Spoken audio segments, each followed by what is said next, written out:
Rasulullah bersabda dalam sebuah hadis, ni'matani maghbunun fihima katsirun minan nas. Ada dua nikmat di antara berbagai nikmat di mana kebanyakan manusia di situ tertipu dan terkecoh.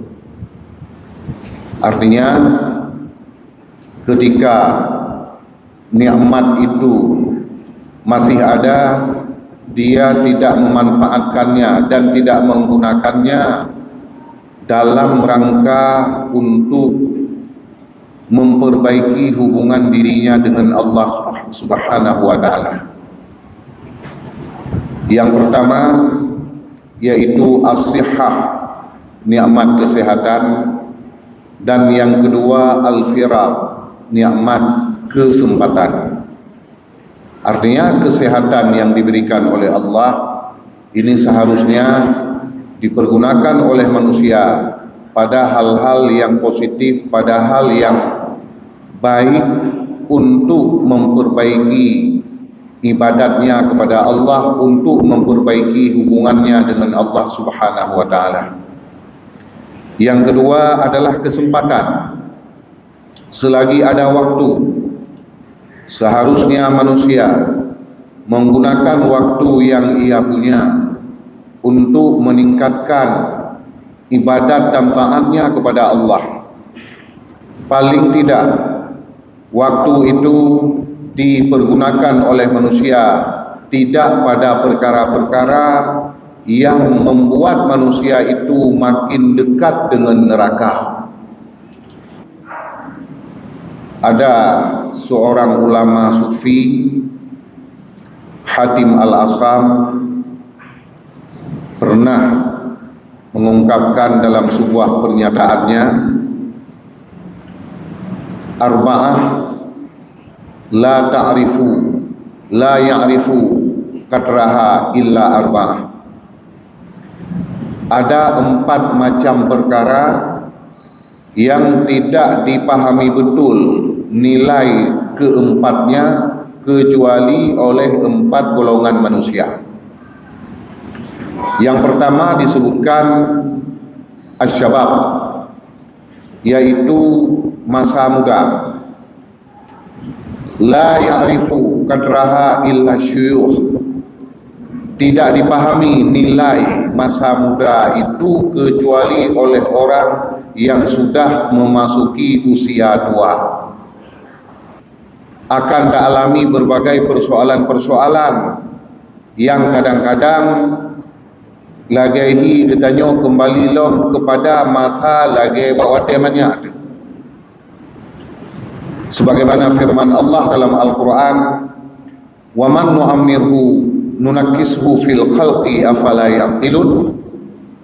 Orang yang kami berikan umur panjang kepada dia, pada saatnya nanti ia akan kembali lagi kepada situasi seperti saat ia baru dilahirkan. Afala yaqilun, apakah manusia di sini tidak menggunakan akalnya untuk memikirkan kekuasaan Allah? Ketika katanya bahawa Taubat terlahir dari urang cik menyaga kebah firau tu han mungkin udip tu secara adat.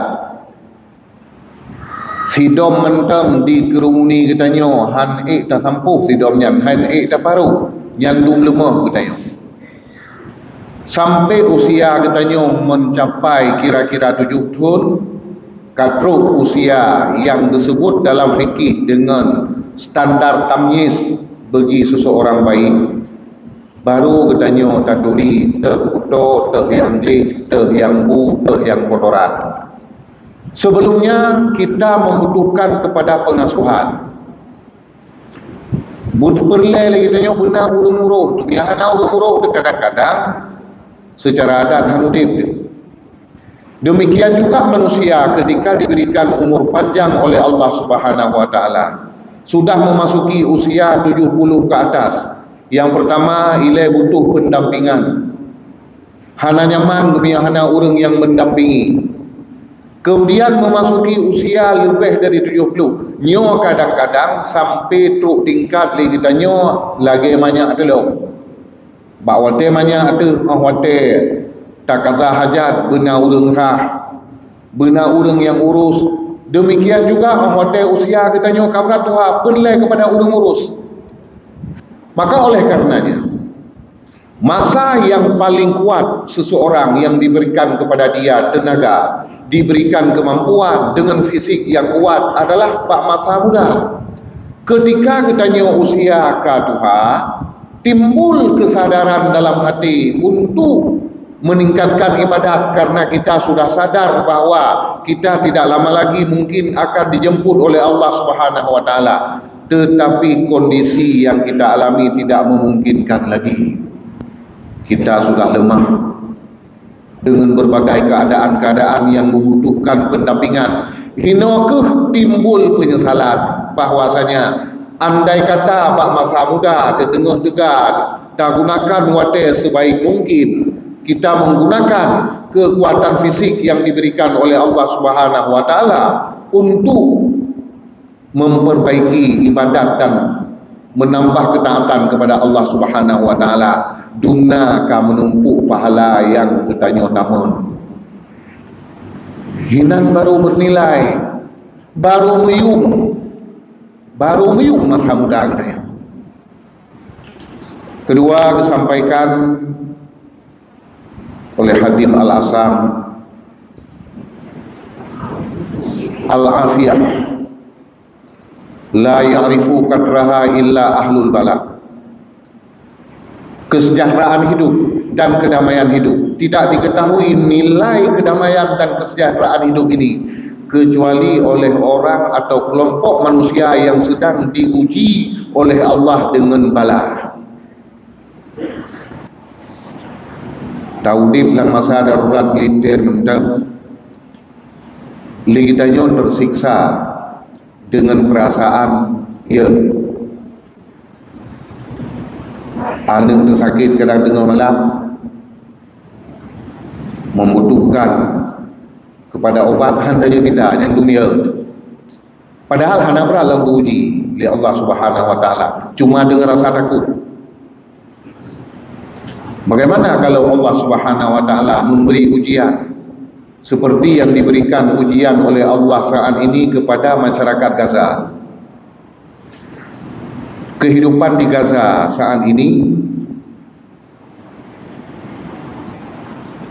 mereka diputuskan sumber air oleh kafir Israel, diputuskan listrik oleh Israel, kemudian tiap hari pasukan Israel menjatuhkan bom, ribuan mayat masih tertimbun di bawah reruntuhan bangunan, ribuan mayat yang tidak bisa ditajhis, air tidak ada, urang inang kino dalam siklus sebagai urang inang ti bulan ganyan namen putuh men urinang wajib mano di Gaza hana iya untuk mano oleh urinang yang ka gadah men, yang ka puntung men. Berarti persoalan sanitasi sangat buruk. Baik tatanya li dengan lalat yang ka ukuran lalat di Gaza yang dino kajet ke sabah penyakit yang menyerang karena hana hidup pun pajak oleh lalat pak bro hana hidup pun jali urang ikam. Begitulah situasi daripada saudara kita yang muslim yang sedang diuji oleh Allah Subhanahu wa taala, contohnya masyarakat Gaza.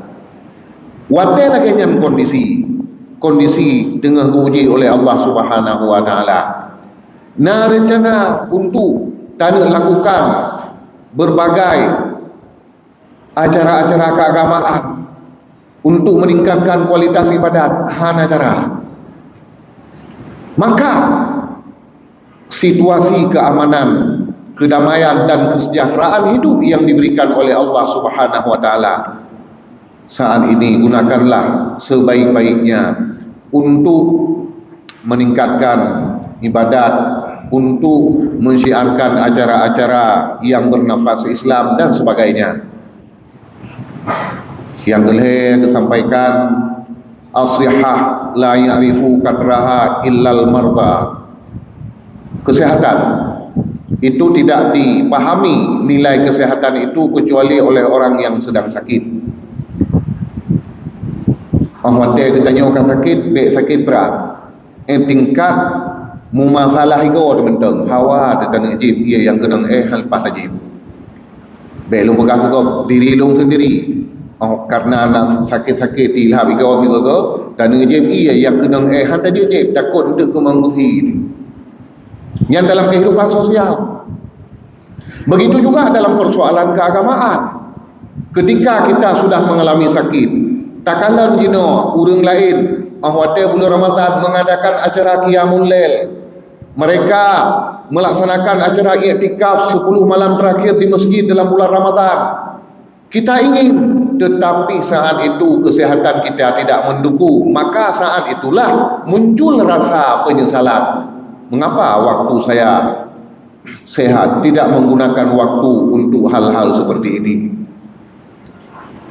Yang keempat disampaikan al-hayah la ya'rifu qadraha illal mauta.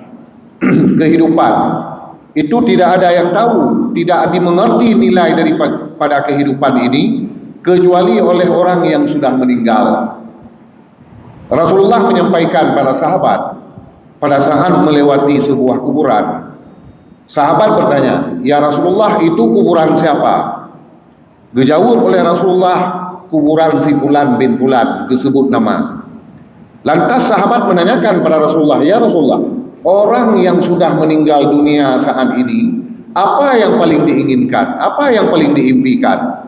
Rasulullah menjawab, yang paling diinginkan oleh orang yang sudah meninggal dunia adalah diberi kehidupan oleh Allah Subhanahu wa taala dengan durasi waktu yang memuat pelaksanaan salat 2 rakaat dan bersedekah. Yang paling diinginkan oleh orang yang kami ngai. Mia kebu oleh Allah taala 5 minit mentang agar lot semayang 2 rakaat. Hanalau ambisi cuma 20. Semayang 2 rakaat guna ubud secara sekusyuk mungkin, seikhlas mungkin, dan guna bersedekah semampu mungkin ubina harta yang dimiliki. Pakon, karena setelah kematian ternyata salah satu amalan yang paling membantu seseorang dalam kubur adalah yang pertama salat, yang kedua adalah bersedekah. Ini mentang tausiah pada orang yang berbahagianya. Mudah-mudahan dapat bermanfaat bagi lunduan dan bagi para hadirin sekalian.